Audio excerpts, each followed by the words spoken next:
కరీంనగర్ జిల్లా వెంకపల్లి సైదాపూర్ మండల కేంద్రంలో భూభారతి కొత్త ఆర్ఓఆర్ చట్టంపై రైతులకు అవగాహన సదస్సు ఏర్పాటు చేశారు.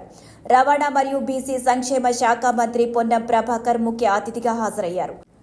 జిల్లా collector Pamela Satpathy, additional collector Praful Desai, Saidapur market committee chairman Dontha Sudhakar, ఇతర అధికారులు పాల్గొన్నారు.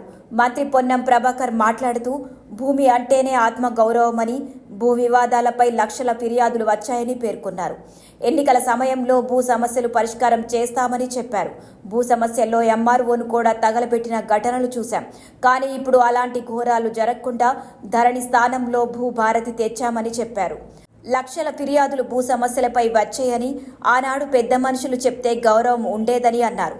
సదా పైనం ద్వారా ఉండేనని, భూమి ఒకరి దగ్గర రిజిస్ట్రేషన్ ఒకరి దగ్గర ఉండేదని, ప్రజాపాలనలో ఈ భూ సమస్యలు ప్రధాన విజ్ఞప్తిగా ఉండేవని అన్నారు. అలాగే ఇప్పుడు కూడా భూ నక్ష ద్వారా భూమిని కొలిచి ఆధార్ కార్డు, భూధార్ కార్డు ఇస్తామని అన్నారు. మీ భూమి నంబర్ ఇక వేరే వాళ్లకి ఉండదని చెప్పారు.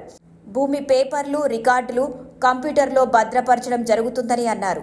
2014 నుండి ఏర్పడిన ప్రభుత్వం గ్రామీణ వ్యవస్థలో రెవెన్యూ వ్యవస్థ నాశనం చేసిందని అన్నారు.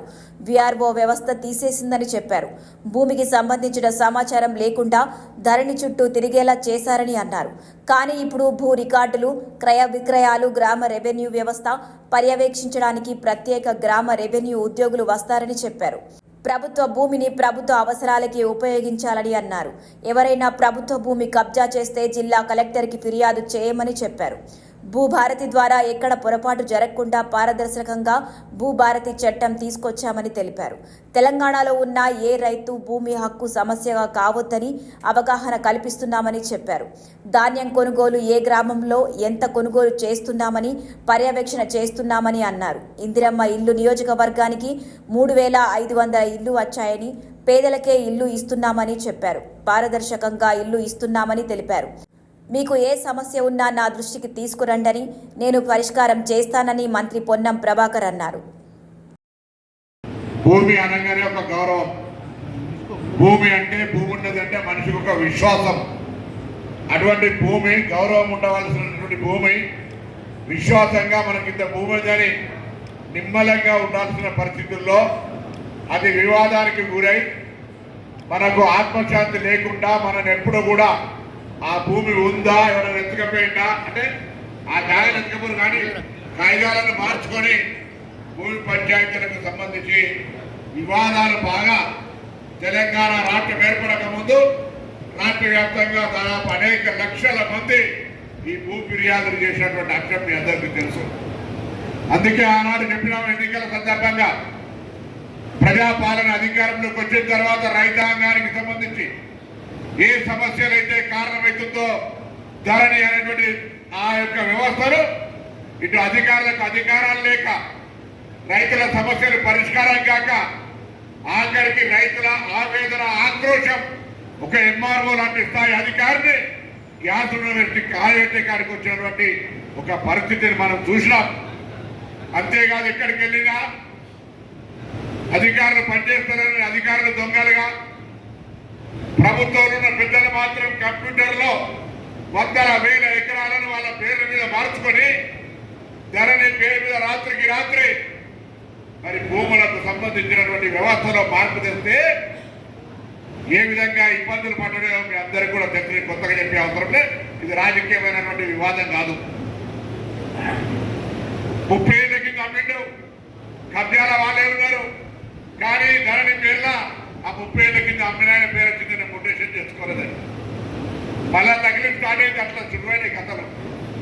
10 ఎకరాలు దాగుంటే ఓ ఎకరం అంతా ఇరిగేషన్ కాలువలు పోతే మిగతా 9 ఎకరాలు బిడ్డ పెళ్లికో లేదా ఇతరత్ర పనులకు వాడుకుందామంటే ఆ 9 ఎకరాలు కూడా ప్రభుత్వ స్థలంగా ధరలే కనబడతా ఉంటుంటే ఆయన బాధ అప్పిలేని చేసుకునే అవకాశం కూడా లేకుండే స్పష్టంగా ఆనాడు గతంలో పెద్ద మనుషులు ఈ భూమి ఫలానా కంపెనీ వెళ్ళా మళ్ళీ 5 ఎకరాలు అమ్మింటుంటే మళ్ళీ ఆసం అయిపోతుండే, లేదా సాదా బైనామా రాసుకుంటే కూడా ఆ భూమి హక్కులు వచ్చేటువంటి పరిస్థితి ఉంటే, అవునా కాదా?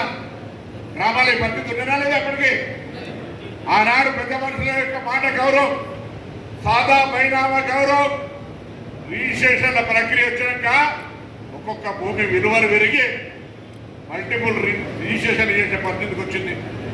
భూమి ఒక కాడ ఉంటుంది, జాగ కాడ రిజిస్ట్రేషన్ చేస్తాడు, జాగ రిజిస్ట్రేషన్ ఆడే చేస్తాడు, భూమిని చూపెడతాడు. రకరకాల వ్యవస్థలు వచ్చినాయి.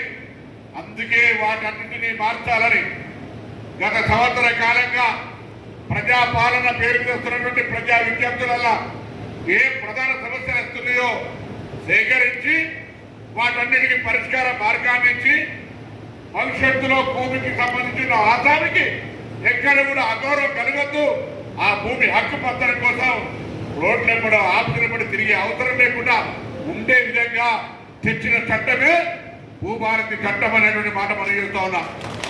ఈరోజు ఆధార్ కార్డు ఉంది, మీకు మనిషి యొక్క గుర్తింపు ఎక్కడికి వెళ్ళినా ఆధార్ కార్డు అడుగుతా ఉన్నారు. అట్లనే రేపు పొద్దున భూమికి సంబంధించిన 1 లక్ష దానికి సంబంధించి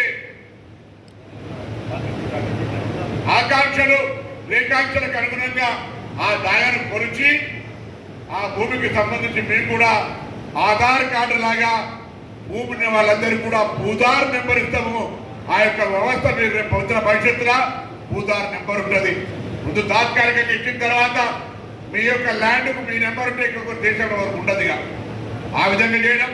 ఇప్పుడు భూమి రికార్డు చూసుకుందామంటే లేదు, మళ్ళా భూమి రికార్డు మెయింటైన్ చేసే కార్యక్రమం పహానీలు ప్రతి ఏడాది డిసెంబర్ 31 నాడు పహానీలన్నీ ప్రింట్ చేసి ఎవరు రైతులు అయితే వాళ్ళకి ఇచ్చేటువంటి నా భూమి ఎంతుందో చెక్ చేసుకునే హక్కు.